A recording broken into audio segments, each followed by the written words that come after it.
মনে করুন আপনার হাতে এক গ্লাস পানি। এখন এটা যদি 1 মিনিট ধরে রাখেন কোনো ব্যাপারই না, যদি 1 ঘন্টা ধরে রাখেন তাহলে হাত ব্যথা শুরু হয়ে যাবে, আর যদি একদিন টানা এভাবে ধরে রাখা হয় আপনার হাত একদম অবশ হয়ে যাবে।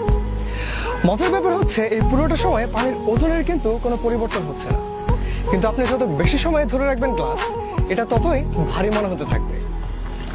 আমাদের জীবনে রাগ, ক্ষোভ, ঘৃণার অনুভূতিগুলো এই পানির গ্লাসের মতো। হয়তো কারোর সাথে আপনার ঝগড়া, ভুল বুঝাবুঝি হয়েছে, অবশ্যই আপনার মন খারাপ হবে। এখন এটা নিয়ে আপনি যদি ভাবতে থাকেন আপনার কষ্ট আরো বাড়তে থাকবে। আর যদি মানুষটা কেন এভাবে বললো, কেন এমন হলো, এটা নিয়ে সারাক্ষণ মাথার ভিতর ভাবতে থাকেন, তাহলে কি হবে জানেন? মানুষের প্রতি ঘৃণা বাড়তে বাড়তে এমন একটা পর্যায়ে পৌঁছে যাবে যে সেটা হয়তো আর কখনোই দূর করা সম্ভব হবে না। হয়তো ব্যাপারটা আসলে খুব সামান্য ছিল, একটা ভুল বোঝাবুঝি, রাগের মাথায় বলে ফেলা একটা কথা, ছোট্ট কোনো ভুল যেটা হয়তো খুব সহজে শুধরে নেওয়া যায়।